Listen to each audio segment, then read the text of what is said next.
Okay, what is up everyone? It's me again, Manix Chaos, and for today's video, I'm going to be doing a quick tier list of controllers that are used for fighting games. Now, I made a single-use tier list on the tier list maker, and these are the controllers that I had in mind. Most of these controllers I have already tried or currently use, and some of them are also from the forums. So let's get into it. So in here we can see that we have five tier lists. Wait, let me adjust this real quick. Sorry, I'll adjust this camera so that you can see it. There. Now we got the S tier, A, B, C, and D.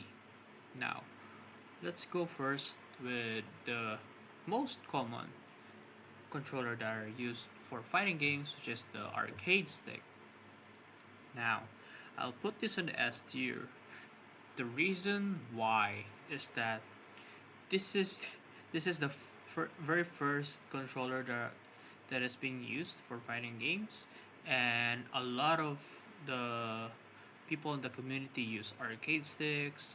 They love it. There's a lot of mods that you can install on it, like you can shift or you can swap the buttons, the levers, and other stuff. And people in the community often make their own custom arcade sticks also in their own preference. So I'll give it a 10 out of 10, and it deserves a spot on the S tier. Now, let's go with the PS5 pad. Okay, this is a dual sense 5 pad. I'm gonna put this on S tier also. You know, there are people in the community that loves gaming pads like this one. Some of them also use the PS4 pad, which is their comfort since they've been using it for years. And now they're using the DualSense 5 because of the PS5 compatibility. There are other pads out there that are compatible with the PS5 natively, specifically the Hori pads, and there's also Victrix, but I think it's too expensive for a gaming pad in my opinion. And the reason why I put this on the S tier is because it is easy to carry, and the inputs are also closer together. It's all in your hands. Like, unlike the arcade stick that has 30 millimeter buttons like the standard one, and then it's big, but when you want to input faster, hypothetically, it the pad can when you're using a pad, it will make you input faster since all the buttons are in the grip of your hands. So yeah, most of the people who use this pad are uh, Street Fighter players. That's what I've observed. Mostly the USA players, they use it. Like, notable mention Punk, and I also see Mena RD. I don't think he's American, but yeah, most of the Street Fighter players that I know also uses pad. Aside from the leverless, which is the next one, I'll give the leverless controller. Uh, hmm. Let's see here. I don't. I think I'll put it on S tier. Right. The reason why is that there's a lot of debates going on with the leverless controller, especially when it went mainstream. I think it's because of Daigo Mihara. He's the one who made it to the mainstream, and I think the reason why people say that it's a cheating device, or it's you're a cheater when you're using a hitbox, is because, or a leverless controller in general, is because I think it's because of the directional inputs where you can press the same left or right buttons at the same time, and up and down also at the same time. So they had to implement the SOC decleaning so that it will be tournament legal. So I'll give it an S tier because I'm currently using it right now. It feels great. There are less missed inputs in my part when I'm playing. I play Tekken 8, and yeah, I love the leverless controller because I was an arcade stick user. I mean, I can play well on an arcade stick, but my issue is that my wrist hurts a lot when I play long sessions using an arcade stick because I have to do inputs on a lever which strains my wrist. In, so yeah, I had to resort with a leverless controller. I did not regret it. Best investment ever. Now, let's go with the Smashbox. It is made by the company who made the original Hitbox or the leverless controller, but I'll put it on the C tier. The reason why is that this leverless controller is designed for Smash. Okay, it's designed for Super Smash Bros. And I think it is good for that game, but I don't think this can be used effectively on other fighting games. Unlike the arcade stick, the pad, and the leverless. That is my opinion though. Next is the SNES pad or the Super Nintendo, the older one, the retro one. I'll give this a D.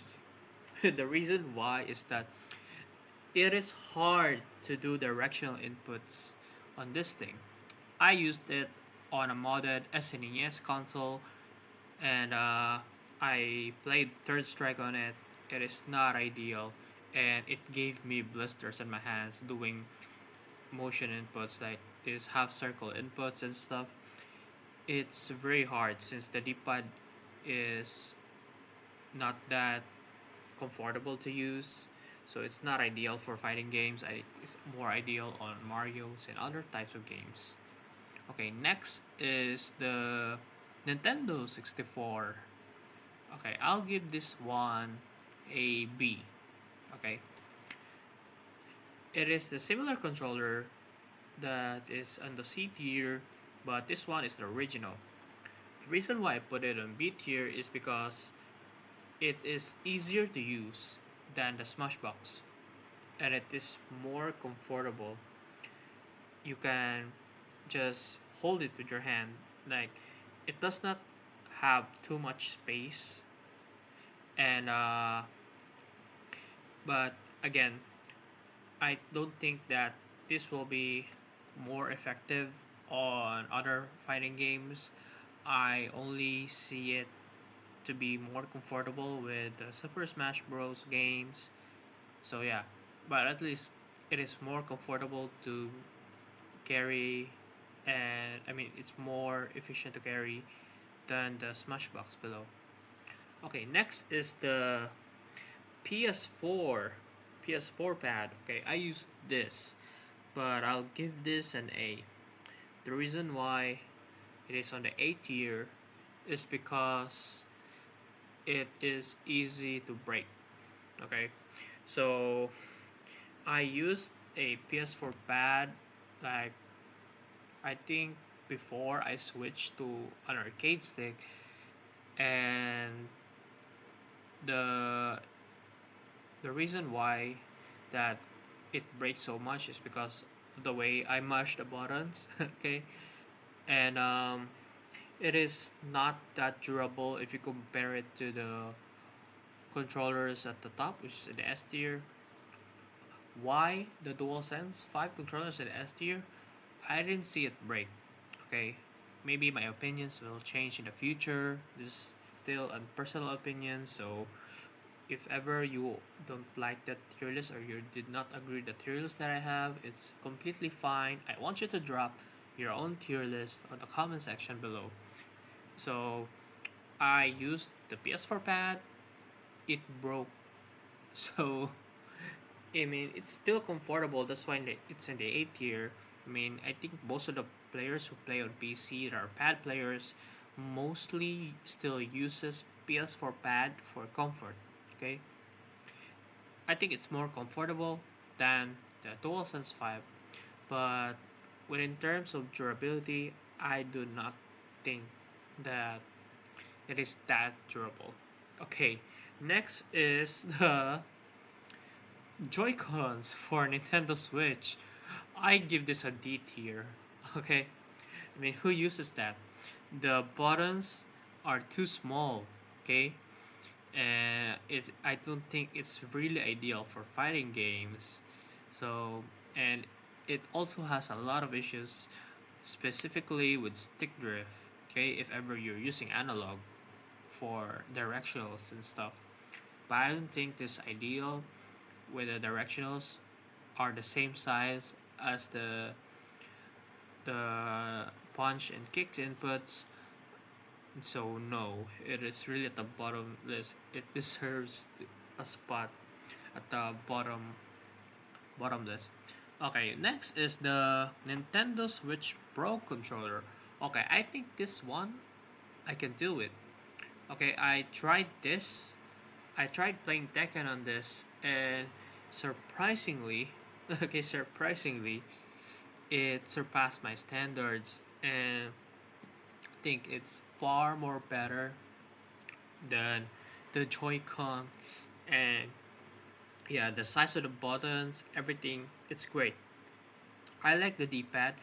At first, I really think that the D-pad will suck, okay, at the game or playing fighting games, but when I tried it on Tekken 7, because my friend have that controller, it is surprisingly comfortable. So probably I will use it on the in the future. I don't know, but I'm really settled with the leverless right now. But I think there's something that I didn't add on my tier list. Yes, I forgot. Okay, wait a second. Okay, the controller that I didn't add on the list is this Xbox 360 controller. I'm going to put it on S tier. Right? The reason why is that I love how it I love how it feels, and I love how comfortable it is to use, especially with the D-pad design. I really love it. And I tried using this one on the tournament at school because someone there had this controller, okay? And I tried to use it. It's really comfortable. It's easier to input like down forward or down back inputs because of the design of the D-pad. And yeah, it feels great. I love the design, and I think there's a lot of controllers today that has a similar design. I think it's the Hori Octa Commander pad. I recommend it to you guys if ever you want a budget-friendly fighting pad for that is natively compatible with a PS5. So overall, that is my current list right now at 2025. So maybe at the future it will change. It depends. So that is it. Thank you for watching. If you like this video, make sure to tap that subscribe button and ring the notification bell for future updates and future uploads. So hopefully I'll see you guys soon, and thank you.